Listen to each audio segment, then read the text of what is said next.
बोलिए आचार्य भगवंत गुरुदेव श्री 108 विद्यासागर जी महामुनि राज्य की। आध्यात्म विद्या शिरोमणि आचार्य भगवंत गुरुदेव श्री समय सागर जी महामुनि राज्य की। समस्त मुनि संघ की।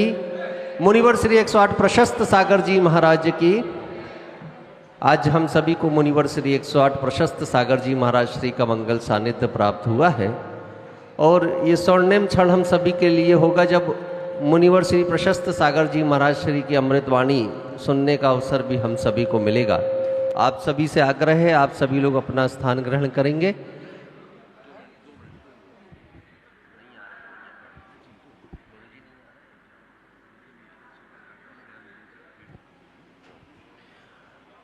आज के इस कार्यक्रम का शुभारंभ हम सभी लोग करेंगे। ये आने जाने का क्रम सभी लोग अभी बंद कर दें, थोड़ा सा व्यवस्थित हो जाने दें। हमारे बीच में श्रीमती निधि सतीश नेताजी उपस्थित हैं। मैं आग्रह करूंगा मंगलाचरण के माध्यम से आज के इस कार्यक्रम का शुभारंभ करेंगे। संत शिरोमणि आचार्य गुरुवर श्री विद्यासागर जी महाराज की जय। आचार्य श्री समय सागर महाराज की जय। समस्त मुनि संघ की जय। तेरा दर्शन करने तेरे दर पे आ गया, दर्श तेरा करके मेरा मन लुभा गया, मन लुभा गया। तू दयालु है प्रभु जी, मैं चरण की धूल, मैं चरण की धूल कर रहा हूँ मैं हमेशा, हर घड़ी यह भूल, हर घड़ी यह भूल। अर्ज लेकर मैं तेरे चरणों में आ गया, तेरा दर्शन करने तेरे दर पे आ गया। बोलो संत श्रवणी आचार्य गुरुवर श्री विद्यासागर। दीप प्रज्वलन के लिए हम सभी लोग आग्रह करने जा रहे हैं। हमारे बीच में चरगवा जैन समाज का प्रतिनिधि मंडल है। आपके 2 सदस्य दीप प्रज्वलन के लिए निमंत्रित होंगे। पिंडरई जैन समाज के 2 प्रतिनिधि आ जाएं और पिसनहारी तीर्थ का प्रतिनिधि मंडल आज हमारे बीच है, पिसनहारी तीर्थ कमेटी का। आप सभी निमंत्रित हैं। पिसनहारी तीर्थ के जितने भी पदाधिकारी हैं आप सभी आ जाएंगे और आकर के दीप प्रज्वलित करेंगे। अमरपाटन से जो सुधीजन आए हैं वे भी दीप प्रज्वलन के लिए निमंत्रित होंगे। कृपया आप आ जाएं और आकर दीप प्रज्वलित करें। और उस यशस्वी श्रावक को आज निमंत्रित करूं जिसका पुण्योदय कल पूज्य गुरुदेव की कृपा से हुआ था। आचार्य श्री जी की आहारचर्या कराने का सौभाग्य जिन्हें प्राप्त हुआ था, सतीश नेताजी हमारे बीच उपस्थित हैं। उन्हें निमंत्रित कर रहा हूं। साथ ही आमंत्रित करूंगा सचिन जी रिंकू आ जाएंगे और आकर के दीप प्रज्वलित करेंगे। पूर्व MIC मेंबर रमेश बड़कुल जी हमारे बीच हैं, उनसे भी मेरा आग्रह होगा कृपया आप आ जाएं और आकर दीप प्रज्वलन में सहभागिता दर्ज कराएंगे। सभी सुधीजनों के पावन पुनीत हस्तकमलों से दीप प्रज्वलित हो रहा। डॉक्टर PC जैन साहिब, संजय कटंगा जी हमारे बीच उपस्थित हैं, आमंत्रित कर रहा हूं। ब्रह्मचारी संजय कटंगा जी कृपया आप भी आ जाएंगे। और दीप प्रज्वलन के पश्चात इस क्रम को आगे बढ़ाते हुए आमंत्रित करूंगा पिसनहारी तीर्थ कमेटी के सभी न्यासी गणों को, पदाधिकारियों को। आप श्रीफल लेकर के उपस्थित होंगे। गुरु चरणों में श्रीफल समर्पित करेंगे। पहले श्रीफल अर्पण करेंगे सभी लोग। पिसनहारी तीर्थ का ये आग्रह है कि आचार्य भगवंत गुरुदेव श्री 108 समय सागर जी महामुनि राज का चातुर्मास जबलपुर संस्कार धानी के तीर्थ पिसनहारी की धरती में संपन्न हो और सारी पिसनहारी तीर्थ इस बात के लिए संकल्पित है कि गुरुदेव के हर संकेत, आदेश, निर्देश का पालन पिसनहारी तीर्थ कमेटी करेगी। इन्हें सिर्फ गुरुदेव के चातुर्मास की प्रभावना की आवश्यकता है। बाकी इन सभी लोगों ने एक बात पिसनहारी तीर्थ के कमेटी के लोगों ने तय कर रखी है कि चातुर्मास के दौरान जो भी सुरक्षित निधि होगी वो सारी सुरक्षित निधि गुरुदेव के संकेतों के अनुसार आचार्य श्री जी के आदेश से जो भी प्रकल्प उनके संकेत से चल रहे हैं उनके लिए समर्पित की जाएगी। ये भाव लेकर के पिसनहारी तीर्थ के सारे पदाधिकारी गुरु चरणों में श्रीफल अर्पण के लिए यहाँ उपस्थित हो चुके हैं। डॉक्टर श्रेयांश जी हमारे बीच उपस्थित हैं। चरगवा जैन समाज का प्रतिनिधि मंडल आया है, वे भी आकर गुरु चरणों में श्रीफल समर्पित करें। पिंडरई जैन समाज हमारे बीच उपस्थित है और कंचन विहार जैन समाज भी आज बड़ी भावनाओं से भरा श्रीफल लेकर के गुरु चरणों में आई है। कंचन विहार भी आचार्य भगवंत की प्रतीक्षा कर रहा है और सारे श्रावक वहां करवत हाथों से गुरुदेव के चरणों में प्रणाम निवेदित करते हुए आग्रह कर रहे हैं कि गुरुदेव कंचन विहार को भी आपके सानिध्य का अवसर मिले। ये भावना लेकर के सभी लोग यहाँ आए हुए हैं। अमरपाटन जैन समाज भी हमारे बीच उपस्थित है। अमरावती की जैन समाज का प्रतिनिधि मंडल भी आया है, जहां पूज्य मुनिवर श्री 108 पूज्य सागर जी महाराज श्री के सानिध्य में पूर्व में धर्मशाला के निर्माण की भूमिका बनी थी। अब वो धर्मशाला का निर्माण प्रारंभ हो चुका है। अमरावती जैन समाज भी ये आग्रह लेकर के गुरु चरणों में आई है कि आपका शुभाशीष मिले, आपका सानिध्य मिले। उपस्थित होंगे संजय कटंगा जी, राजेश जी, एडवोकेट मनीष जी हमारे बीच, सारे लोग आ जाए। जिनेन जी हमारे बीच हैं, गुरु चरणों में नमन करेंगे, नमोस्तु निवेदित करेंगे। और इसके बाद शास्त्र भेंट के क्रम में जब हम प्रवेश करेंगे, उस पुण्यशाली परिवार को मैं निमंत्रित करूंगा जिन्हें कल आचार्य श्री जी को आहार दान देने का स्वर्णिम अवसर प्राप्त हुआ। सम्मानीय सतीश नेताजी के परिवार ने कल इस सौभाग्य को प्राप्त किया है। आज शास्त्र भेंट करने का अवसर उन्हें मिलेगा। रिंकू भैया उनके साथ होंगे। साथ ही सऊदी अरब से हमारे बीच मनोज जी और आराधना जी उपस्थित हैं। मनोज जैन साहिब, आराधना जी आप उपस्थित होंगे। कल आपने जनालय के लिए 11 कलश की राशि की समर्पित की है। मैं सविनय निमंत्रित कर रहा हूं मनोज जैन साहिब और आराधना जी को। सऊदी अरेबिया से आप आते हैं, कृपया आए और आकर के शास्त्र भेंट करने का अवसर आप प्राप्त करेंगे। मनीष भैया, एडवोकेट मनीष जी, एडवोकेट मनीष जी हमारे बीच उपस्थित हैं। आपके साड़ू भाई हैं मनोज जी साहेब, कृपया आए और आकर गुरु चरणों में नमन करते हुए शास्त्र भेंट करने का अवसर प्राप्त करें। तालियां बजाकर के अनुमोदना हम सभी लोग जरूर करेंगे। जोरदार तालियों की अनुमोदना के स्वर गुंजारित होंगे। और पिसनहारी तीर्थ कमेटी के कोई भी एक प्रतिनिधि आ जाएं। 30 सेकंड के लिए माइक आपको दे रहा हूं। आपका निवेदन गुरु चरणों तक होगा। सत्यन जी जुग्गू साहिब, कृपया आप आ जाएं और गुरु चरणों में आप निवेदन करें। पूज्य गुरुदेव के चरणों में सशत नमन। हम सब पिसनहारी मड़िया के सब न्यासी गुरुदेव यहाँ उपस्थित हैं और हम लोगों की आचार्य भगवंत विद्यासागर जी महाराज का चातुर्मास एवं कई बार मड़िया जी में हम लोगों को आशीर्वाद प्राप्त हुआ है। इसी तारतम्य में हम लोगों ने चरगवा में भी महाराज जी से निवेदन किया था कि महाराज जी चातुर्मास हमारा मड़िया जी में आपका हो तो हम लोगों को बहुत आशीर्वाद मिलेगा।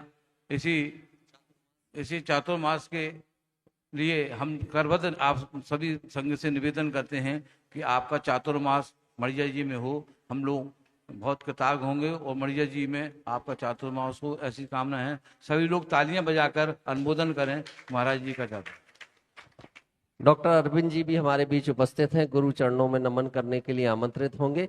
और ये गुरु चरणों तक आग्रह पहुंचा इस संस्कार धानी जबलपुर का कि गुरुदेव एक तीर्थ आपका रास्ता देख रहा है। ये पिसनहारी तीर्थ जिसमें तकरीबन 2 दशक का समय हो गया होगा, जबकि आचार्य श्री जी का चातुर्मास नहीं मिला, वाचना नहीं मिली। एक लंबा अंतराल पिसनहारी तीर्थ आपकी प्रतीक्षा कर रही है। ये आग्रह लेकर के पिसनहारी तीर्थ के न्यासीगण आज हमारे बीच उपस्थित हुए थे। अब हम सभी लोग महापूजन के क्रम में प्रवेश करने जा रहे हैं। हमारे बीच श्रमदान से बाल ब्रह्मचारी सजल भैया उपस्थित हैं। मैं आज आग्रह करूंगा कि आपके माध्यम से महापूजन का ये क्रम संपन्न हो। परम पूज्य आचार्य गुरुवर श्री विद्यासागर जी महाराज की, परम पूज्य आचार्य गुरुवर श्री समय सागर जी महाराज की, परम पूज्य मुनि श्री प्रशस्त सागर जी महाराज की, मुनि संघ की, आर्यका संघ की, श्री विद्यासागर के चरणों में झुका रहा अपना माथा, जिनके जीवन की हर चर्या बन पड़ी स्वयं ही नव। जैनागम का वह सुधा कलश जो बिखराते हैं गली गली, जिनके दर्शन को पाकर के खिलती मुरझाई। ओम ह्रीं श्री परम पूज्य आचार्य गुरुवर श्री विद्यासागर जी मुनीन्द्र, परम पूज्य आचार्य गुरुवर श्री समय सागर जी मुनीन्द्र, अत्र अवतर संभव षट आवाहनम। ओम ह्रीं श्री परम पूज्य आचार्य गुरुवर श्री विद्यासागर जी मुनीन्द्र, परम पूज्य आचार्य गुरुवर श्री समय सागर जी मुनीन्द्र, अत्र तिष्ठ तिष्ठ ठाठ स्थापनम। ओम ह्रीं श्री परम पूज्य आचार्य गुरुवर श्री विद्यासागर जी मुनीन्द्र, परम पूज्य आचार्य गुरुवर श्री समय सागर जी मुनीन्द्र, अत्र मम सन्निहितो भव षट सन्निधिकरणम पुष्पांजलिम। सांसारिक विषयों में पढ़कर मैंने अपने को भरमाया, इस राग द्वेष की वैतरणी से अब तक पार नहीं पाया। तब विद्या सिंधु के जल कण से भव कालुष धोने आया हूँ। आना जाना मिट जाए मेरा यह बंध काटने। ओम ह्रीं श्री परम पूज्य आचार्य गुरुवर श्री विद्यासागर जी मुनीन्द्राय, परम पूज्य आचार्य गुरुवर श्री समय सागर जी मुनीन्द्राय, जन्म जरा मृत्यु रोग विनाशनाय जलम निर्वपामीति। क्रोध अनल में जल जल कर अपना सर्वस्व लुटाया है। निज शांत स्वरूप न जान सका, जीवन भर इसे भुलाया।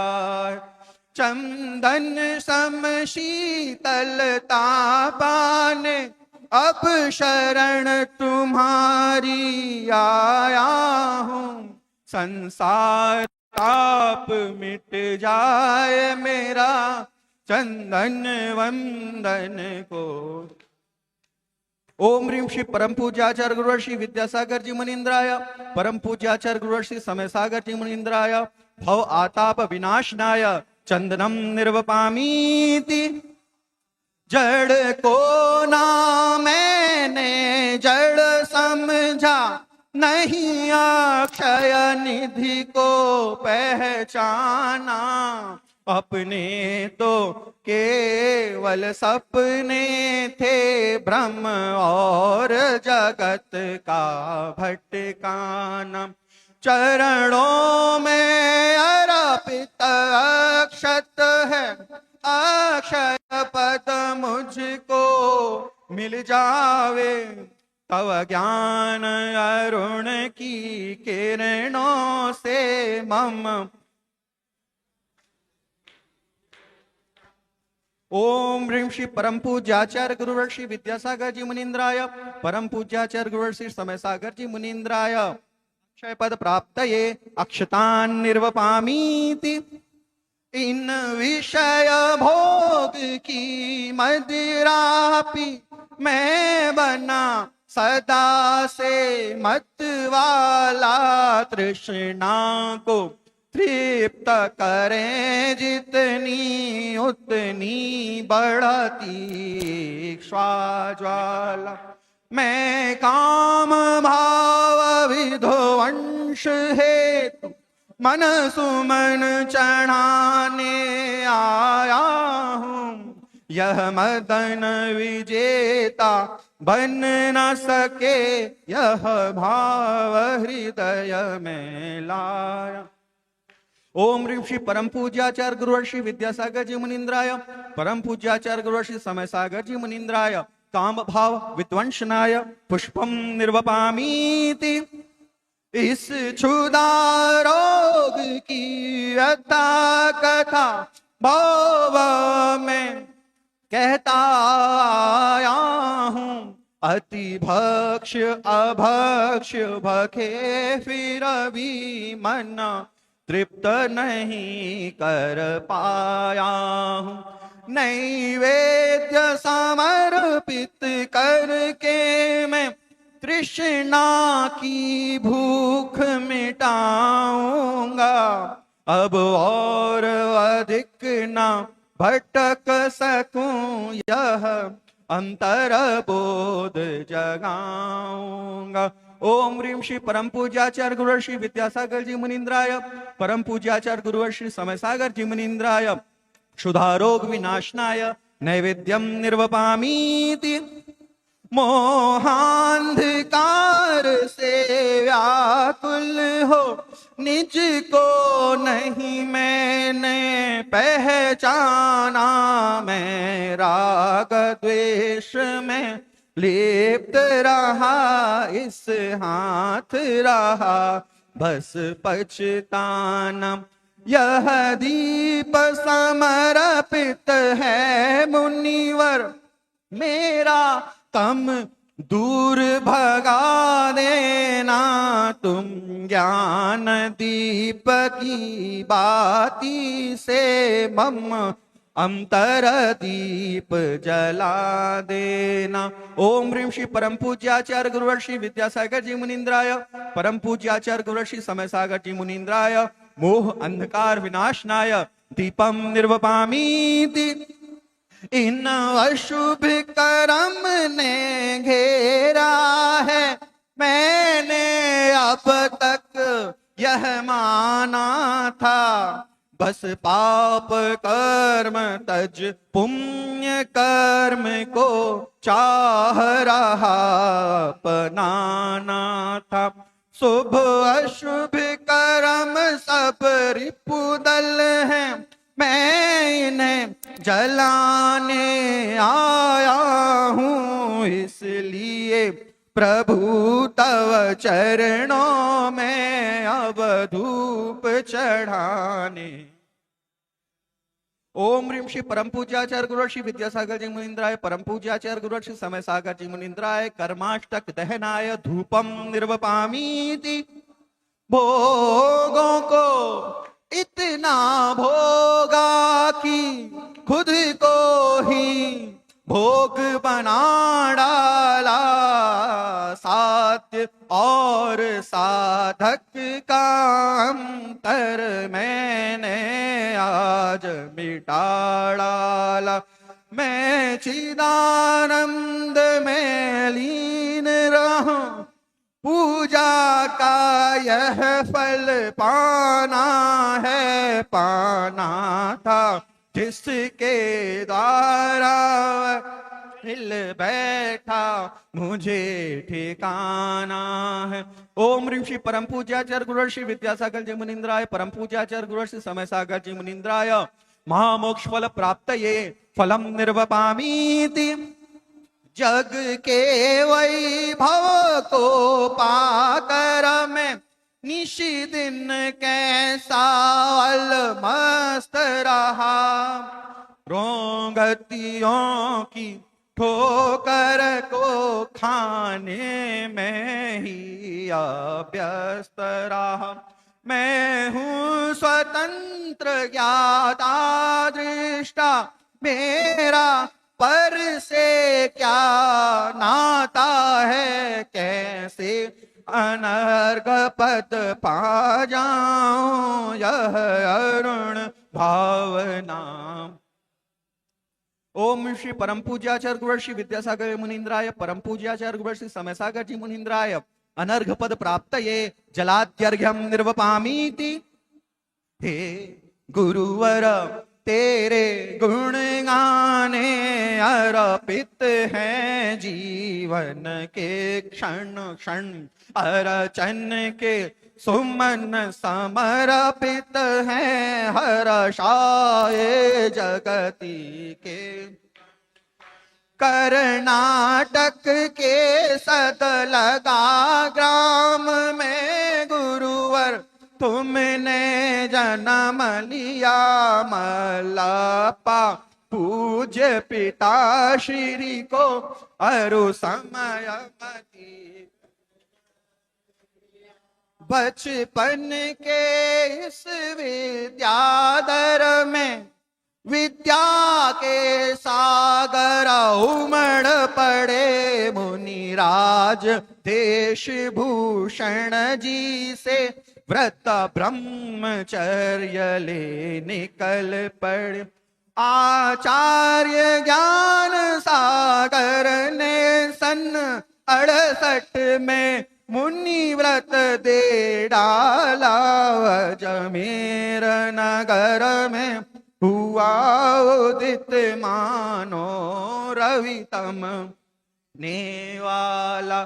परिवार आपका सबका सब जिन पथ पर चलने वाला है, वह भेद ज्ञान की छैनी से गिरी करम काटने वाला है।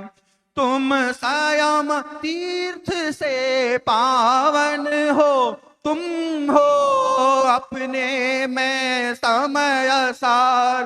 तुम स्यादवाद के प्रस्तोता वाणी वीणा के।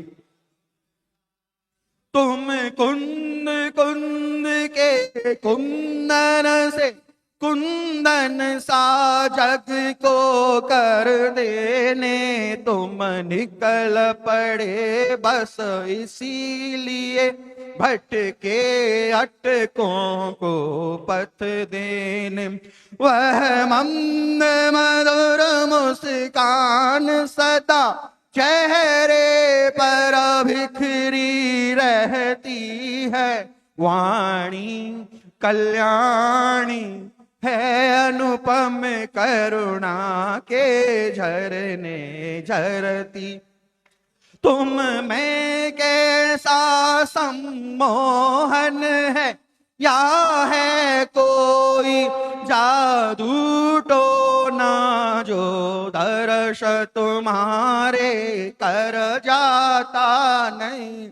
चाहे कभी विलग होना, इस अल्प उम्र में भी तुमने साहित्य सृजन अति कर डाला। जैन गीत गाकर में तुमने मानो सागर भर। है शब्द नहीं गुण गाने को, गाना भी मेरा अनजाना। स्वर ताल छंद में क्या जानूं, केवल भक्ति में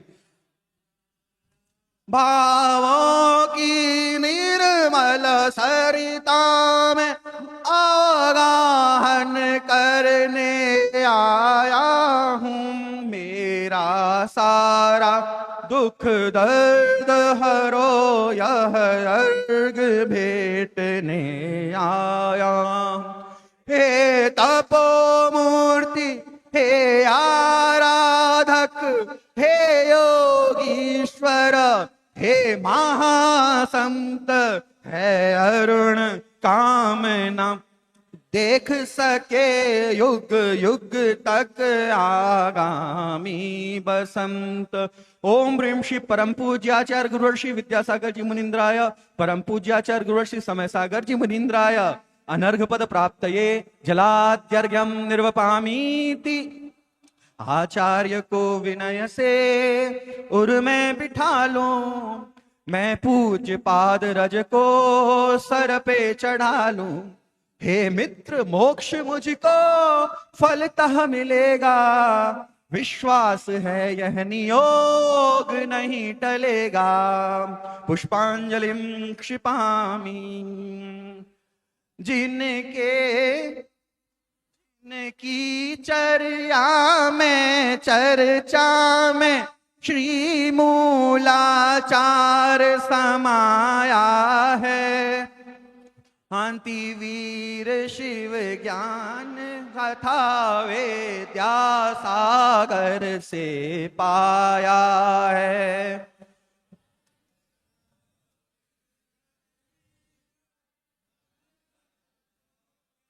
उद्धार करो चार्य समय सागर गुरुवर भय अर्घ मेरा स्वीकार।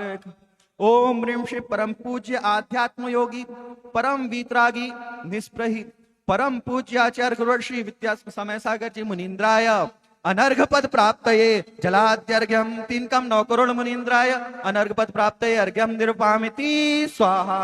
उदक चंदन तांडुल पुष्प कै चर सुदीप सुधूप फलार्घ कै धवल मंगल गान रवाकुले जिन ग्रहे मुनिनाथ महम जय। ओम ह्रीं श्री मंचासीन परम पूज्य प्रसाद सागर जी मुनीन्द्राय 3 कम 9 कोटि मुनीन्द्राय अनर्घ पद प्राप्तये जलत्यार्घम निरुपामीति। नमोस्तु महर्षि। कल हम सारे लोगों ने देखा निर्यापक श्रवण मुनिवर श्री संभव सागर जी महामुनि राज ने गुरु आज्ञा से यहाँ से विहार किया और शायद उनके कदम गंज बासौदा की ओर आगे बढ़ रहे हैं।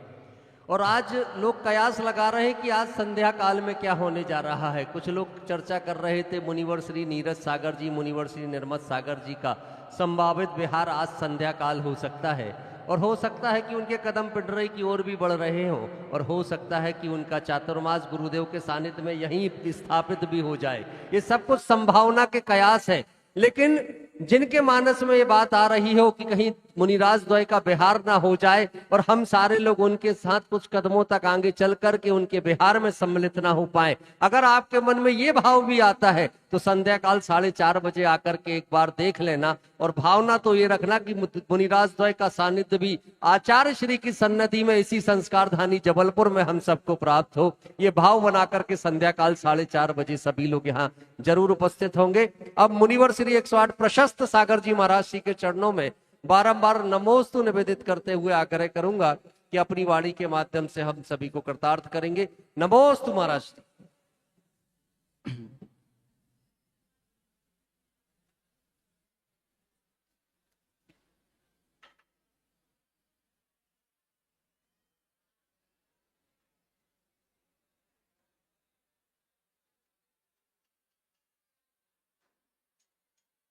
ॐ नमः सिद्धेभ्यः। ॐ नमः सिद्धेभ्यः। ॐ नमः सिद्धेभ्यः। मङ्गलं भगवान् वीरो मङ्गलं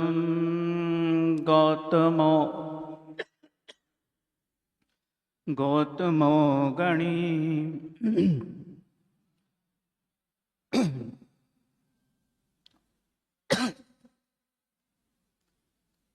मंगलम कुंदकुंदाद्यो जैन धर्मोस्तु मंगलम सर्वमंगल मांगल्यम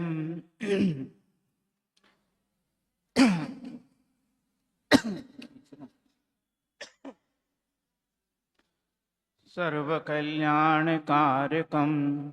प्रधानं सर्वधर्माणां जैनं जयतु शासनं जैनं जयतु शासनं।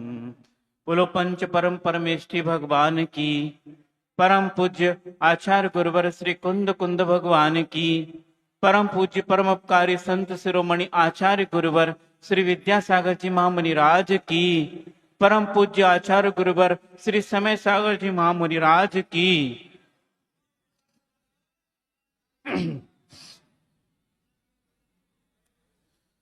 माइक की गलती नहीं, बहुत दिनों बाद माइक पे बोल रहे हैं ना, इसलिए ऐसा हो रहा।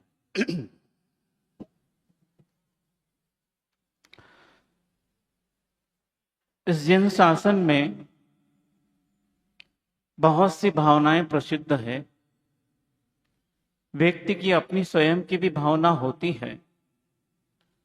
तो तीर्थंकर प्रकृति के बंध के लिए जो कारणभूत भावना है, ऐसी 16 कारण भावना होती है।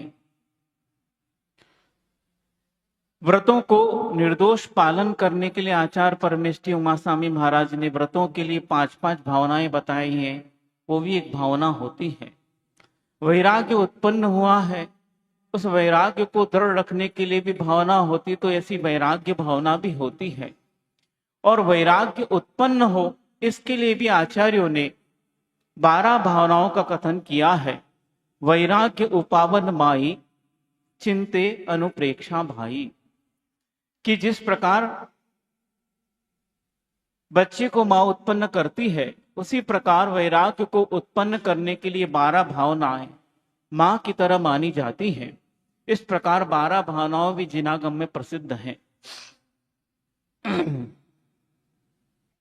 और आप लोगों ने इस 12 भावनाओं को कई बार पढ़ा होगा, यदि नहीं पढ़ा है तो सुना तो होगा, और सुना नहीं भी है तो यह जबलपुर नगरी जहां से कई मुनिराज निकले हैं, कई आरिकाएं हुई हैं, कई छुल्लक जी हुए हैं, बहुत से ब्रह्मचारी और ब्रह्मचारिणी भी इस नगर से बने हैं। और कहते हैं यह नगरी मध्य प्रदेश ही नहीं, पूरे भारतवर्ष में और विश्व में भी यदि कहें तो कोई अतिशय युक्ति नहीं होगी कि जैन धर्म के लिए प्राण नगरी है, जहां धर्म का पालन करने वाले प्रत्येक घर में परिवार में मिल जाते हैं। तो इस कारण इस नगरी में कई आचार्य परमेष्ठियों का, मुनिराजों का, आरिकाओं का आना जाना हुआ है। तो आपने उनके प्रवचन के माध्यम से कई बार इन चीजों को सुना होगा, और उन्हीं बात को मैं आगे सुना रहा हूं, क्योंकि बंधु वो सुनी बात को ही सुनाया जाता है, क्योंकि इस विश्व में कोई नवीन चीज नहीं है। क्योंकि हमारे जीवन की यात्रा इतनी लंबी है, कितनी लंबी है, अनादि काल से है और अनंत काल की यात्रा है। उसमें आपने कितनी बार कितनी चीजों को सुना होगा, पढ़ा होगा, देखा होगा। इसीलिए हम सुनी बात को ही सुनाएंगे कि उस वैराग्य भावना में दुर्लभ भावना आती है, उसमें हमारी ही जीवन यात्रा का वर्णन है कि किस प्रकार हम कहां थे और आज कहां हैं। कहां थे? कहां थे? हाँ, काल अनंत निगोद मझार, बीत्यो एकेंद्रिय तनधार। अनंत काल हमारा जिस पर्याय में बीता है, ये जिस पर्याय को आज आप प्राप्त करें, संकी पंचेंद्रीय पर्याय, उसमें आप अनंत काल नहीं बिता सकते। अनंत काल के लिए पर्याय मिलती ही नहीं है। तरस पर्याय अनंत काल के लिए नहीं मिलती, केवल एकेंद्रीय पर्याय, वो भी निगोद पर्याय है जो अनंत काल के लिए मिलती। वहां पर जीव अनंत काल से पड़ा है और एक श्वास में 8-10 बार जन्म और मृत्यु का सबसे भयानक दुख है। जन्म लेते हुए दुख होता है और मृत्यु लेते समय भी दुख होता है। कोई मरना नहीं चाहता, चाहते हैं? कितना भी दुखी क्यों न हो। कई बार आकर के लोग बताते हैं बहुत परेशानी महाराज जी, बहुत टेंशन में है, डिप्रेशन में जा रहे हैं। एक बार की बात ऐसी है, कोई व्यक्ति इसी प्रकार था, एक मित्र ने पूछ लिया तो कोई, जब हमारा पूछने वाला मिल जाता है तो सारी संवेदनाएं, सारी वेदनाएं हम वहां प्रकट कर देते हैं। कोई संवेदना देने वाला मिलता है तो हम सारी अपनी कथा कहानी वहां पर प्रकट कर देते हैं। उसी प्रकार उस मित्र ने कर दिया कि बहुत दुखी है, बहुत परेशान है, इसका कोई हल बताइए। वो कहता है मैं कल सोच कर बताऊंगा, कल मिलते हैं। क्यों, मेरी परेशानी का हल आपको पता चल गया? हाँ, चल गया है। बताइए, थोड़ा कठिन है। क्या कठिन है बताइए? परेशानी इतनी कठिन है, उसका समाधान भले कितना कठिन हो, कम से कम परेशानी से छुटकारा तो मिल जाएगा। बिल्कुल मिल जाएगा, बस तो फिर बताओ।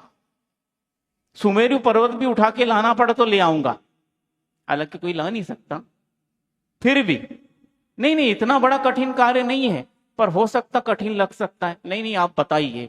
देखो, जब तक जीवन है तब तक परेशानी है, केवल एक स्थान है जहां कोई परेशानी नहीं है। कहां? शमशान घाट। समझे? नहीं समझ में? घाट पे जाना नहीं, जिसको घाट पर ले जाते हैं, अर्थात मृत्यु होने के बाद कोई परेशानी नहीं। एकदम डर जाता है, अरे नहीं नहीं, ये कौन सा आपने बता दिया, आप मेरे शुभचिंतक नहीं है। शुभचिंतक तो हैं, इसीलिए तो कह रहा हूं।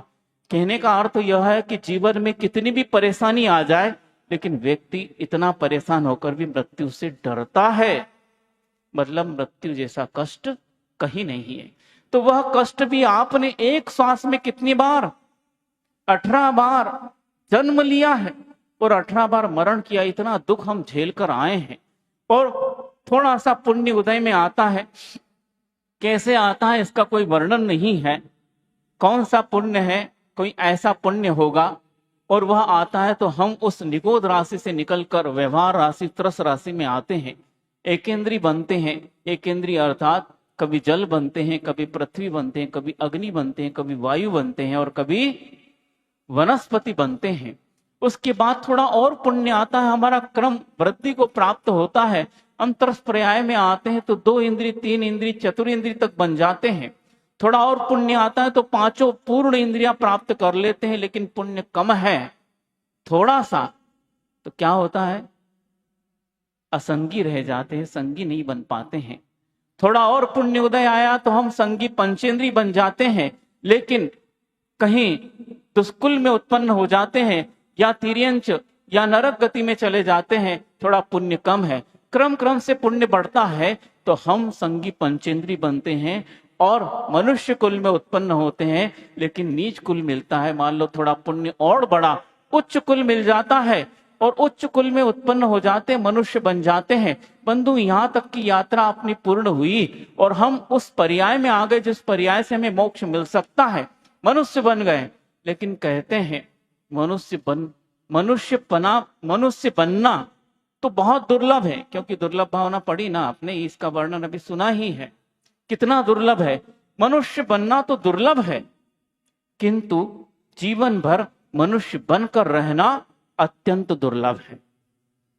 क्या सुने? बात समझ में आई? मनुष्य बनना तो अत्यंत दुर्लभ है, लेकिन मनुष्य पर्याय प्राप्त करके जीवन भर मनुष्य बनना बहुत दुर्लभ है। महाराज जी, इसमें तो कोई अंतर नहीं समझ में आ रहा है। आपको आ रहा है? इस पंक्ति में कोई अंतर समझ में आया? हाओ तो बोलो, सो तो नहीं रहे, ऊक तो नहीं रही। हमने सुना यहाँ बड़ियों की दुकान बहुत रात रात तक चलती है, सुबह उठ नहीं पाते बेचारे। कुछ शर्म से उठ के यहाँ आ जाते हैं तो यहाँ महाराज के प्रवचन चल रहे हैं, उधर उनका काम चल रहा है। क्या हुआ? प्रवचन सुने? हाँ सुने थे। कैसे थे? बहुत अच्छे थे। क्या बोला? जो बोला वो तो महाराज जाने, पर हम तो प्रवचन सुन रहे थे। काय हम उग रहे थे ना, इसलिए। उग तो नहीं रहे। तो इस पंक्ति में अंतर समझ में आया? मनुष्य पर्याय को प्राप्त करना तो दुर्लभ है ही, पर उस पर्याय को प्राप्त करके जीवन भर मनुष्य बनकर रहना अत्यंत दुर्लभ है। मनुष्य हम हैं तो, पर किस क्षण हम तिर्यंच बन जाते हैं, किस क्षण हम नारकी बन जाते हैं, ये हमें भी पता नहीं रहता। क्या करें महाराज जी? कर्म का उदय है। बहुत अच्छा। जब आपका कर्म का उदय है तो फिर सामने वाला का भी तो है। यदि आप श्वान बन सकते हैं तो सामने वाला शेर बन सकता है, क्यों नहीं बन सकता है? उसका भी तो कर्म उदय है। आप पहले नरक के नारकी बन सकते हैं तो वो सप्तम का बन जाएगा, बताएगा आपको कि हम क्या हैं। इससे हमारा जीवन कभी भी उन्नति को प्राप्त नहीं हो सकता। बंधुओं, मनुष्य जीवन प्राप्त करके पूरे जीवन हम मनुष्य बने, अर्थात मनुष्यता हम में आए। क्या कहा है? मनुष्य को जो उदार गुणों से संपन्न होता है, औदारिक शरीर को धारण करता है, जहां हमारे अंदर उदारता नहीं है, हमारे अंदर परोपकार की भावना नहीं है, हमारे अंदर सबके प्रति प्रेम भाव यदि नहीं है, तो बंधुओं जन्म मनुष्य का प्राप्त करना कोई सार्थक नहीं हो पाए। पल पल हमारे अंदर इस प्रकार की ईर्ष्या, अहंकार, वासना उत्पन्न होती है। हम कहीं तिर्यन चोर नारकी बन जाते हैं। ऊपर से तो दिखते मनुष्य, पर हमारे भाव, हमारा विचार, हमारा कर्म तिर्यन चोर नारकी के समान हो जाता, हमें पता नहीं चलता। और उस क्षण में ऐसे ऐसे कर्मों का बंद कर लेते, जब उदय आता है तो फिर आंखों से आंसू आते हैं, छाती पीटते हैं, रोने लगते हैं। कई महाराज जी के पास आते, महाराज जी ऐसा कौन सा कर्म को उदय है? अब महाराज जी बताएंगे तुमको अपना कर्म उदय, स्वयं करो और दूसरे से पूछेंगे, वो क्या उत्तर देंगे? आगम के अनुसार दे तो सकते हैं, पर हमें अपना स्वयं समझना। इसीलिए इस मनुष्य जन्म को प्राप्त किया है बंधुओं। अनेक संभावनाओं से ये मनुष्य जन्म भरा पड़ा है। क्या संभावना इसमें नहीं हो सकती है? आज आप मनुष्य बने हैं, सम्यक दृष्टि हो सकते हैं, सम्यक दृष्टि अणुव्रति हो सकता, अणुव्रति महाव्रति हो सकता है, और वह महाव्रत प्राप्त करके मोक्ष प्राप्त कर सकता। इतनी संभावनाओं से यह मनुष्य जन्म भरा पड़ा है, लेकिन हम किसको सार्थक करें, यह हमारे पुरुषार्थ पर, हमारे मेहनत पर डिपेंड है, और हमारा पुरुषार्थ भी हमारे विचारों पर डिपेंड है। जैसा विचार होगा वैसा आचार होगा, और जैसा आचरण होगा वैसा ही हमारा जीवन बनता चला जाएगा, ये पक्का है। इसलिए विचारों की शुद्धता बहुत आवश्यक है। एक उदाहरण के माध्यम से हम समझते हैं। और बंधुओं, कान खोल के सुनना, दुकान खोल के नहीं है। दुकान तो 12 बजे खुलेगी, उसको कोई बंद नहीं कर सकता, लेकिन आज कान खोलने की, क्यों, हम जो उदाहरण देंगे उसको वहां फिट करोगे तो आपको बात समझ में आएगी कि वस्तुतः हमारे जीवन में क्या क्या संभावना हो सकती है, और है प्रकट हमें करना है। एक धारा उत्पन्न होती है, जैसे आपके पड़ोस में ही शायद तिलवारा घाट पास है कि ग्वारी घाट, यहां से वहां भी नर्मदा ही बहती ना। हाँ, कहां से आई नर्मदा? अमरकंटक से। जहां से निकली वो कितनी बड़ी है। हाँ, धारा रूप में हमने स्वयं देखा, क्योंकि जब हमारे अंदर भी वैराग्य का बीज उत्पन्न हुआ था, तो सर्वप्रथम तो नहीं, दूसरी बार आचार्य महाराज के पास आजीवन व्रत लेने अमरकंटक ही गए थे, वहीं आजीवन व्रत हुआ। तो वह नर्मदा को, उद्गम स्थान को देखने का मौका हमें भी मिला। बहुत पतली धारा है, लगता नहीं कि ये नर्मदा की धारा है, ऐसा लगा कि ये किसी नल की धारा होगी, बहुत पतली है। इसी प्रकार कहीं पर्वतों से एक धारा उत्पन्न हुई है, और वह सोचती है कि मुझे भी अपने जीवन में विकास करना है। सुना है नदियां बहुत बड़ी बड़ी होती हैं, और मैं तो एक धारा हूं, मुझे अपना विकास करना है। और वह पुरुषार्थ करने के लिए, विकास करना तो है ये सोचा, पुरुषार्थ करना ये सोचा, लेकिन किस दिशा में करना ये नहीं सोचा। तो देखिए उसकी क्या गत होती है। वह धारा आगे बढ़ती है, और हमें अपना विकास करना है, बस इस बात को सोची, और वो पुरुषार्थ करके चलना प्रारंभ करती, और चलते चलते जाकर एक गंदे नाले में जाकर मिल जाती है। अब जब यह गड़ा फाटक की ओर जाते ना, एक बहुत बड़ा नाला बीच में मिलता है। कौन सा नाला? जो भी हमको समझ में नहीं आ रहा। डोहिया पुल, बहुत बड़ा नाला है ना। हाँ, तो ऐसे गंदे नाले में मिल जाती है, बहुत दुर्गंध युक्त है। तो वो क्या सोचती धारा कि मैं तो छोटी हूं, और ये नाला तो बहुत बड़ा है। उसने नदी देखी नहीं थी, तालाब देखा नहीं था। तो जैसे कूप मंडूक होता ना, कुएं का मेंढक सोचता कुआं ही सबसे बड़ा है, क्योंकि सागर देखा नहीं। तो उसी प्रकार वो सोचती क्यों ना इसमें मिल जाऊं, मैं बड़ी हो जाऊंगी, मेरा विकास हो जाए। वो धारा उसमें मिल गई, क्या हुआ उसका जीवन? बोलो। इसलिए सुनने का मैं बीच बीच में टोकता रहूंगा, कहीं ऊब तो नहीं रहे, और अपने आस पड़ोस में देखते रहना, टोहनी मारते रहना। हाँ। उसका जीवन क्या हुआ? विकास हुआ या ह्रास हुआ? क्योंकि वह जब धारा उत्पन्न हुई थी, स्वच्छ निर्मल स्फटिक के समान थी। उसका स्वभाव शीतल था, उसका स्वाद मीठा था। लेकिन जैसे ही वो गंदे नाले में मिली, वह काली काली हो गई, दुर्गंध युक्त हो गई। उसका जीवन ही मेला कुचला हो गया, और वो उसमय हो गई, बहने लगी। एक धारा और उत्पन्न हुई। सुन रहे ना, याद रखना कितनी धारा आ रही है। एक धारा और उत्पन्न हुई और वह भी सोचती मुझे अपना विकास करना है, और वह चलने लगती है।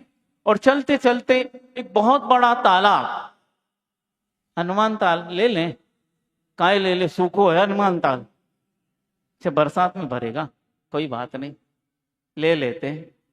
उसको हनुमान ताल जैसा तालाब मिल गया।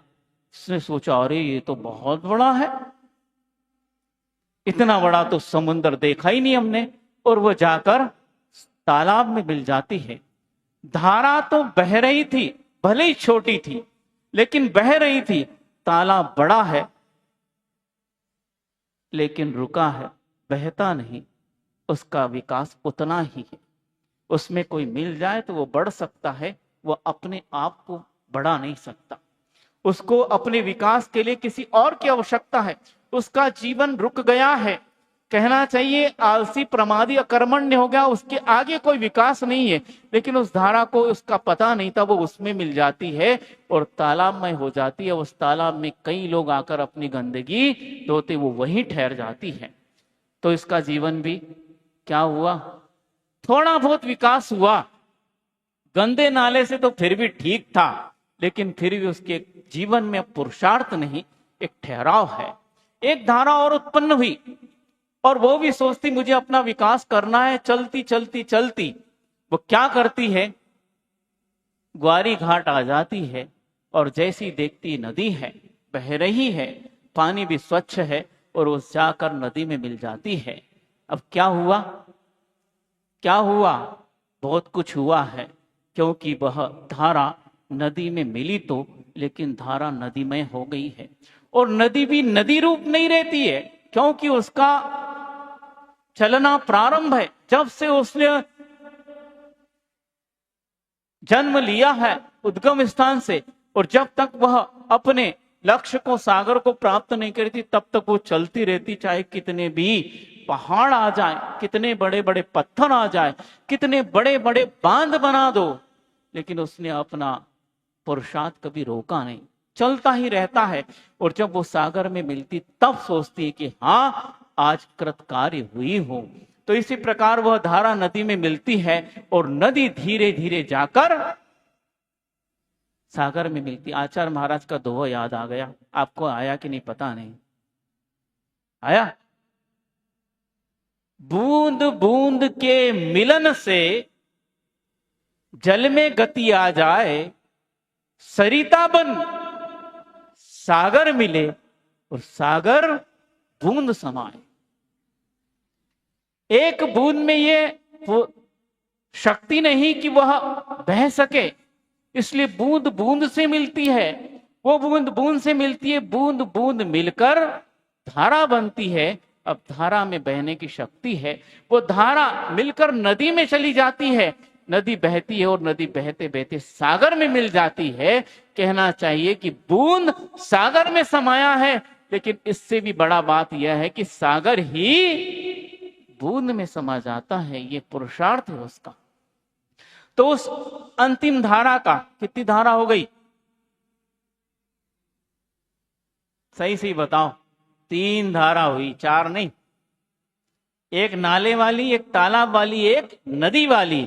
नदी का विकास हो रहा है अलग बात है, धारा 3 थी। तीसरी धारा जो नदी में मिली है बंधुओं, उसने अपना विकास किया। एक बहुत अच्छा उदाहरण याद आ रहा है, इस धारा को याद रखना। इस धारा को उस उदाहरण में फिट करेंगे ताकि आपको बहुत अच्छा समझ में आ जाएगा। राजा है और वह उम्र की ढलान पर है और उसे अब उत्तराधिकारी की खोज है, क्योंकि मेरा जीवन अब उस स्थान पर पहुंच गया है। अब मुझे यहां से अपने संन्यास आश्रम की ओर देखना है।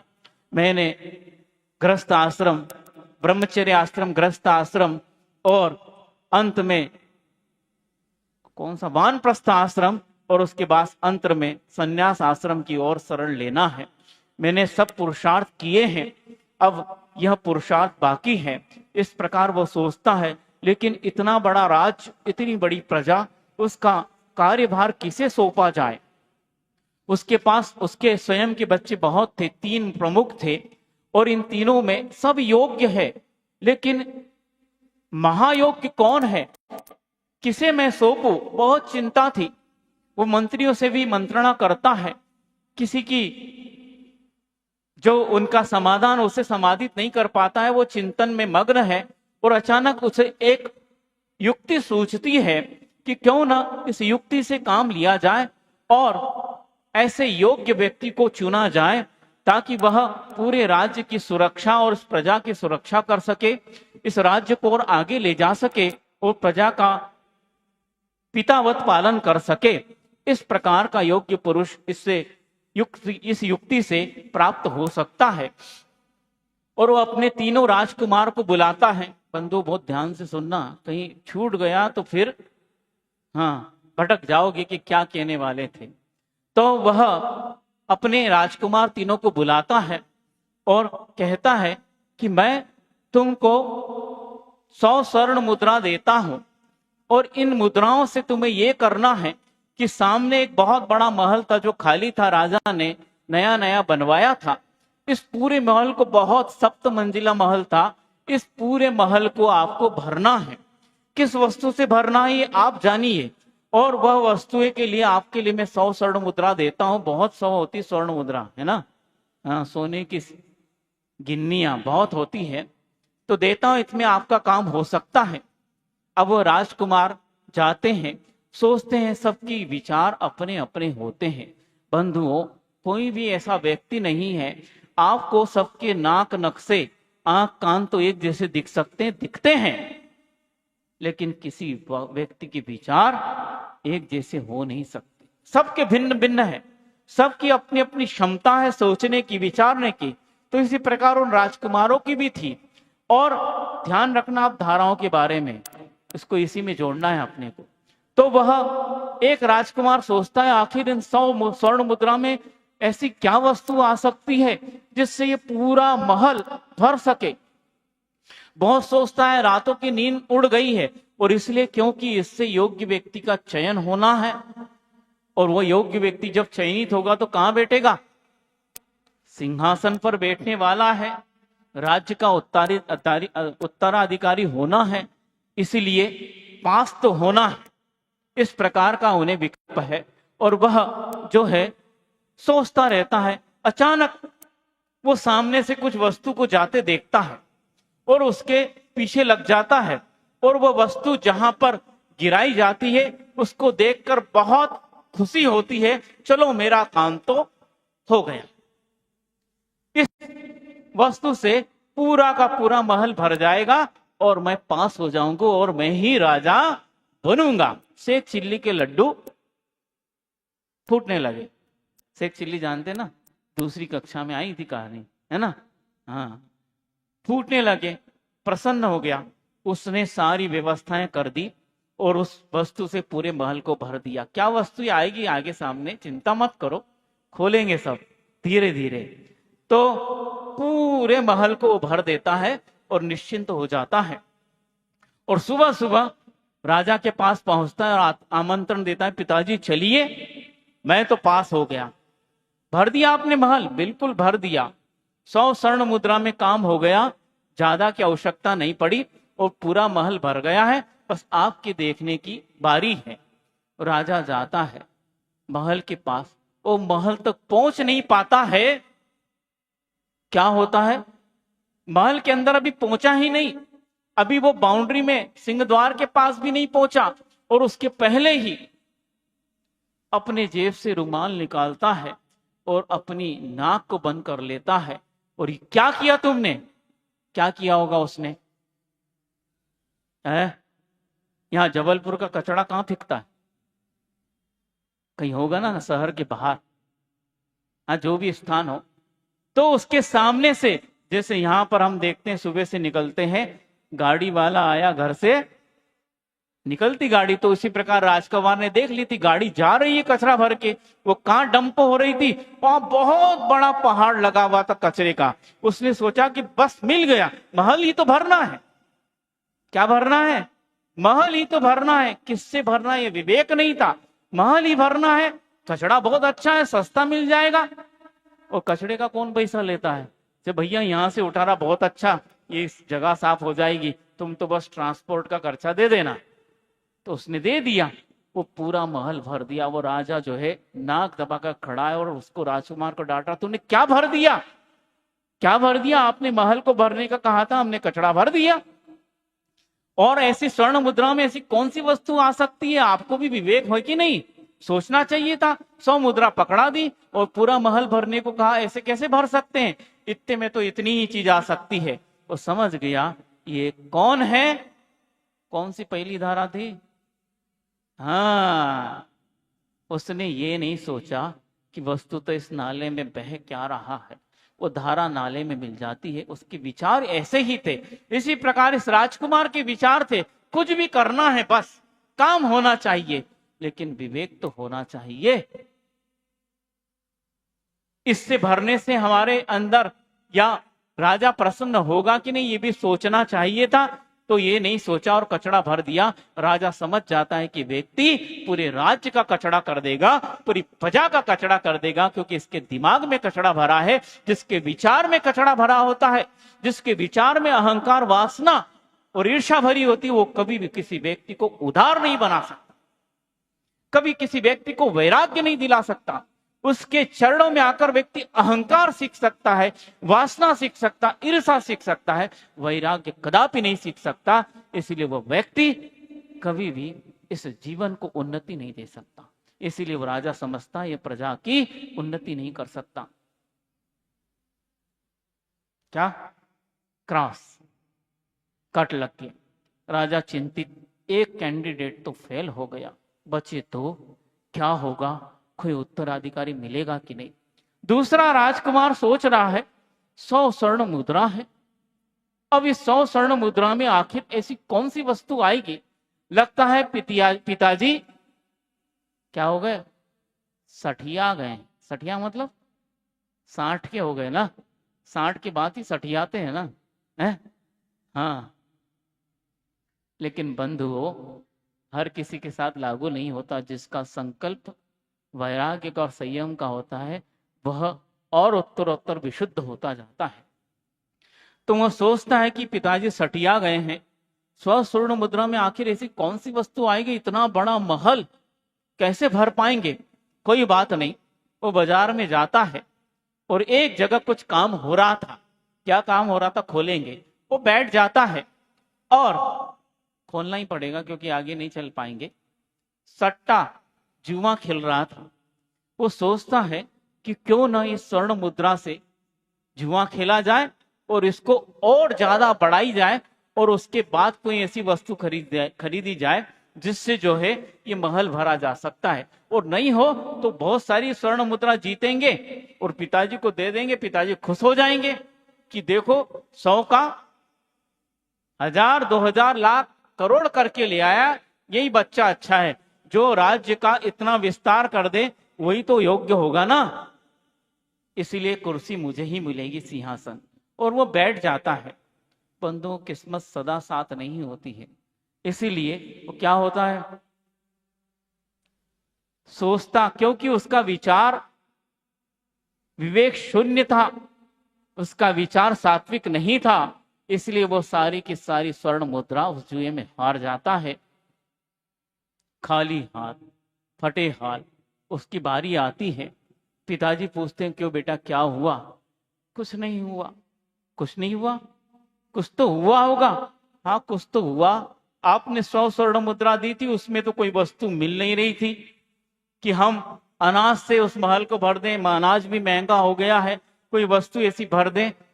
हम भर नहीं पाए। हमने सोचा इस स्वर्ण मुद्रा को और बढ़ाई जाए ताकि कुछ वस्तु मिल सके, नहीं तो बड़ी हुई स्वर्ण मुद्रा ही दे देंगे तो आप खुश हो सकते। लेकिन मैं सारी की सारी जुए में हार गया। कौन सी दूसरी धारा, कौन सी थी, बोलो जम से? तालाब वाली। क्योंकि उसे पता नहीं था ये तालाब कोई पुरुषार्थ नहीं करता, यह अपने में जो आ जाए उसका उपभोग कर सकता है, लेकिन स्वयं पुरुषार्थ से कुछ कमा नहीं सकता। अकर्मण्य, आलसी, प्रमादी है। उस धारा को पता नहीं था। वो धारा तालाब में मिल जाती तो अकर्मण्य हो जाती। वो तो पहले बह रही थी, अब मिलने से क्या हुआ, बहना बंद हो गया। उसी प्रकार वह राजकुमार इस विचारधारा का था, अकर्मण्य, कि कहीं किस्मत से ही काम हो जाए, तो पुरुषार्थ उसके सामने गौण था। हालांकि पुरुषार्थ कर रहा सट्टा खेलने का, लेकिन उसके विचार जो है आलसी, प्रमादी, अकर्मण्यता के थे, इसीलिए वह जुआ खेलता है। राजा समझ जाता है इसकी वृत्ति तालाब जैसी है, इससे जो है केवल यह सट्टा खेल सकता है, केवल यह भाग्य के भरोसे बैठ सकता है, इसके जीवन में पुरुषार्थ नहीं है, इसलिए यह भी व्यक्ति प्रजा का हितकारी नहीं हो सकता है। उसके जीवन में भी क्रास लग जाता है। अब राजा बहुत चिंतित, अब यह राजकुमार क्या करेगा, क्या पता क्या करेगा, और वो बहुत चिंता में मग्न है। इस राज्य का अब क्या होगा, मुझे ही यह राज्य अंत तक चलाना पड़ेगा, और जब मृत्यु होगी तो इसका कौन रखवाला वो जाने। अब जब तक मुझे ही करना पड़ेगा, इस राजकुमार पर भरोसा नहीं। वस्तुतः होता यही है, हम जिस पर भरोसा नहीं करते वही खरा उतरता है अपने भरोसे पर, क्योंकि निराश हो जाते ना। हम बाह्य वस्तुओं को देखकर, शक्ति को देखकर उसे योग्य मानते हैं, लेकिन वह फेल हो जाता है। लेकिन हम, हाथी को तो आप बलशाली मानते हो ना, नहीं वो तो मानते क्या है, नहीं है, है? नहीं है ना, उससे भी कोई बलशाली है, लेकिन हम उसको मानते नहीं है। कौन? सिंह मिंग नहीं, हाँ कौन बोला, हाँ अच्छे बोले, चींटी उससे ज्यादा बलशाली। क्यों? उसकी नाक में घुसड़ के देखो, फिर समझ में आएगा। वो उस हाथी को भी हिला रही है, लेकिन आपको भरोसा है उसकी योग्यता पे? नहीं है। क्यों? चींटी क्या कर पाएगी। उसी प्रकार राजा सोच रहा है कि ये क्या कर पाएगा, लेकिन वही करता है। क्या करता है आप देखिए। तो इसीलिए धारा आपको याद है ना, देखिए। अब वह राजकुमार भी चिंतन मग्न है, लेकिन उसका चिंतन बहुत सात्विक है, वह परोपकारी है। वह हमेशा धर्म से अपनी विचारों को तोलता है कि जो विचार धर्म के योग्य है वही जीवन है, और जो अधर्म है वो मृत्यु है। इस प्रकार सोचता है, और वह भी भरता है अपने महल को, और ऐसा भरता है कि उस 100 स्वर्ण मुद्रा भी नहीं लगती। उन दोनों राजकुमारों ने तो पूरी खर्च कर दी थी, लेकिन ये 2-4 स्वर्ण मुद्रा में ही काम कर लेता है, और पिताजी को आमंत्रित करता है। पिताजी सोचते हैं चलो चलते हैं, पता नहीं इसने क्या गुल खिलाया होगा, देख ले। इसका भी चेहरे पर निराशा है, कदम लड़खड़ा रहे हैं, क्योंकि भरोसा नहीं है कि ये पास हो जाएगा। लेकिन जैसे ही महल के पास आते हैं, चेहरा एकदम खिल जाता है, और जैसे सूर्य का उदय हुआ हो और कमल खिल जाते हैं, वैसे ही उनका चेहरा खिल जाता, प्रसन्न हो जाते हैं कि बस काम हो गया। क्या किया होगा उसने? लगाओ अंदाजा, कितना विवेक है तुम्हारे पास। बोल मत देना, नहीं तो हमारा तो सस्पेंस खत्म हो जाएगा। हम बोल रहे हैं धीरे धीरे कि उस व्यक्ति ने भी काम किया था, बहुत बड़ा काम किया, और बहुत कम पैसे में काम किया, और राजा देखकर प्रसन्न हो गया। उस व्यक्ति ने किया क्या कि सारे महल में छोटे छोटे मिट्टी के दिए लाया, और उनमें घी डालकर उनको प्रज्वलित किया, और सारे महल में वो दिए लगा दिए। तो सारा महल प्रकाश से जगमगाने लगा, और अच्छी सुगंधित अगरबत्ती लगाकर पूरे महल में लगा दी। पूरा महल खुशबू से भर गया, प्रकाश और खुशबू से पूरा महल भर गया। और राजा को आमंत्रित करता, आइए आपका महल पूरा भरा है, कहीं भी किसी भी कोने में अंधकार नहीं, किसी भी कोने में दुर्गंध नहीं, पूरा महल सुगंधित और प्रकाश से प्रकाशित हो रहा है। राजा देखता है, वाह क्या काम किया, क्या काम किया, ये युक्ति है इस व्यक्ति ने। और लीजिए आपकी स्वर्ण मुद्राएं, 95 स्वर्ण मुद्राएं वापस देता है। ये आपका हो गया, ये 5 मुद्रा में मेरा काम होगा। दीपक कितना महंगा, घी कितना महंगा, अगरबत्ती कितनी महंगी, इतने में काम हो गया। वो खुशबू एक जगह जलती है, पूरे वातावरण को सुगंधित करती है। गुलशन में फूल खिलता है, उसे कहीं जाने की जरूरत नहीं कि गुलाब सबके नाक में जाता है, भैया सूंघ लो मुझे। आया कभी आपके पास? ये हम यहाँ से गुजरते कहते हैं इसको खोवा मंडी तो है, कौन सी मंडी और है? फूल मंडी है ना, आदि फूल मंडी आदि खोवा मंडी। खोवा मंडी में तो तुम नदी नाले की तरह हो जाओगे, है ना, क्योंकि खाने को खोवा दिखेगा, लेकिन फूल मंडी में तुम तीसरे राजकुमार के समान हो जाओगे, क्योंकि खुशबू आ रही है। वो फूल जो दुकान में पड़ा है, क्या तुम्हारी नाक पर आकर घुसता है मुझे सूंघ लो, है? वो वहीं पड़ा है, पर खुशबू सबको दे रहा है। दीपक भी जा जाकर सबको प्रकाशित नहीं करता, वहीं रहता है और पूरे कमरे को प्रकाशित कर देता है। इसीलिए राजा जी आप देख लो कि आपके महल में कहीं भी कोना खाली पड़ा हो जहां प्रकाश नहीं जा रहा हो, ये पूरा महल प्रकाश से और सुगंधित से भरा है। राजा समझ जाता है कि वस्तुतः यही योग्य है जिसके जीवन में ज्ञान का प्रकाश और संयम की सुगंध हो। बंधु वही व्यक्ति सबके जीवन को प्रकाशित और सुगंधित कर सकता है, जो स्वयं सुगंधित हो, प्रकाशित हो। जो स्वयं अंधकार में रहेगा बंधुओं, वो दूसरे को क्या प्रकाश देगा? जिसके अंदर स्वयं राग द्वेष अहंकार और वासना का अंधकार है, दुर्गंध है, वो व्यक्ति दूसरे को संयम की सुगंध कैसे प्रदान कर सकता है? इसीलिए यही व्यक्ति योग्य है, राजा के योग्य। इसलिए बंधुओं, समय आपका बहुत हो गया है। यह मानव जीवन भी, तो ये तीसरा व्यक्ति किस धारा के समान था? तीसरी नदी की धारा। आपको उदाहरण समझ में आया? पहली धारा जो गंदे नाले में मिलती, उसका विचार उतना ही गंदा था जो पहले राजकुमार का था, जो महल को कचरे से भरता था।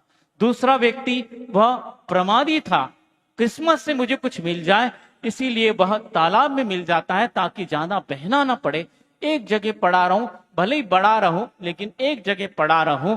लेकिन वह अकर्मण्य है। जैसे दूसरा राजकुमार, वो जुआ खेलकर अपनी किस्मत आजमाना चाहता था, लेकिन जुए से किसी की किस्मत चमकती नहीं है। तात्कालिक चमक जाए लेकिन निश्चित रूप से वह नीचे आएगा, क्योंकि वह व्यसन है। इसीलिए वह दूसरा राजकुमार और तीसरे व्यक्ति की जो नदी है, वह नदी इतनी उदार, विशाल और विस्तृत है।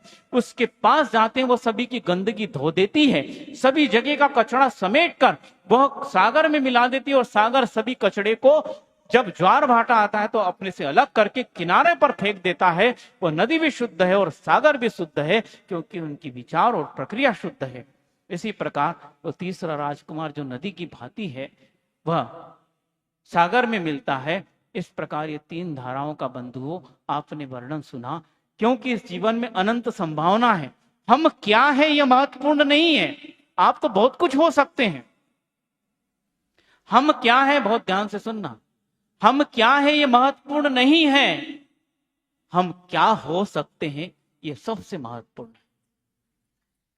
बहुत संभावना है हम में, हम हर संभावनाओं को अपने पुरुषार्थ से घटित कर सकते हैं। चाहे तो आप गंदा नाला भी बन सकते हैं, क्योंकि वो भी पुरुषार्थ से बन सकता है।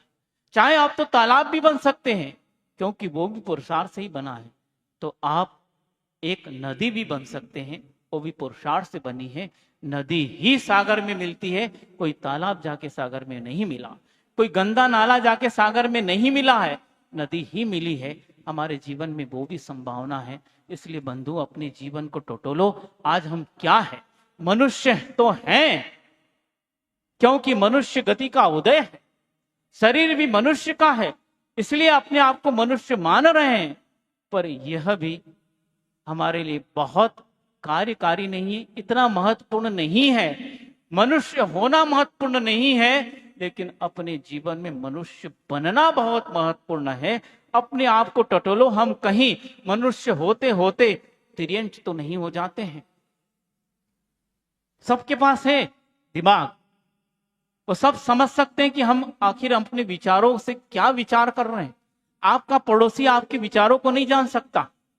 आपके वचन को व्यक्ति सुन सकते हैं, आपकी क्रियाओं को व्यक्ति देख सकते हैं, लेकिन आपके विचारों को न तो कोई सुन सकता है न कोई देख सकता है। पर है एक व्यक्ति, केवल ज्ञानी भी नहीं, केवल ज्ञानी तो देख लेंगे नहीं, कुछ कहेंगे नहीं, और आप पूछने जाओ तो कह तो देंगे। एक व्यक्ति है जो देखता है। कौन देखता है?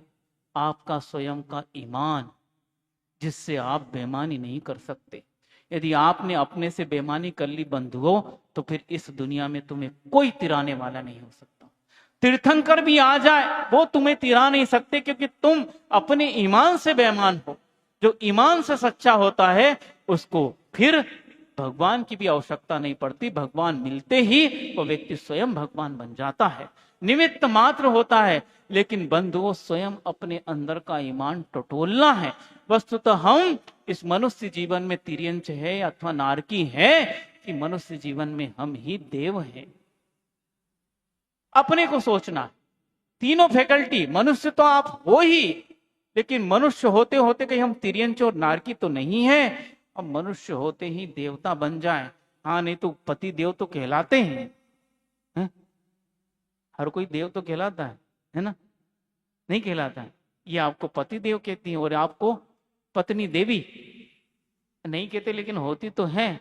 लेकिन ये देव देवी कोई काम नहीं आएंगे बंधुओं। वस्तुतः हम अपने आचरण से, अपने विचार से, अपने कर्म से हम में देवत्व है अथवा नहीं, यह तोलना हमारी ही जिम्मेदारी है, दूसरे की नहीं। और जिसके जीवन में ये आ जाएगा, जो मनुष्य बनकर भी, मनुष्य पर्याय प्राप्त करके भी पूरे जीवन मनुष्य बना रहता है बंधुओं, वही एक दिन भगवान बनता है। और जो मनुष्य पर्याय प्राप्त करके यदि मनुष्य जीवन भर नहीं बनता, वो नारकी और तिर्यंच बनता, तो वो जीवन में शैतान ही बनेगा, कभी भगवान नहीं बन सकता। सब भगवान बने, क्योंकि सबकी आत्मा में भगवान बनने की क्षमता है। अहिंसा परमो धर्म की, बोधि समाधि परिणाम शुद्धि, स्वात्मोपलब्धि शिव सौख्य सिद्धि, चिंतामणिम चिंतित वस्तु दाने त्वाम बंद मानस ममास्तु दे। द्वादशांग जिनवाणी माता की जय। परम पूज्य आचार्य गुरुवर श्री विद्यासागर जी महामुनि महाराज की जय। परम पूज्य आचार्य गुरुवर श्री समय सागर जी महामुनि राज की जय।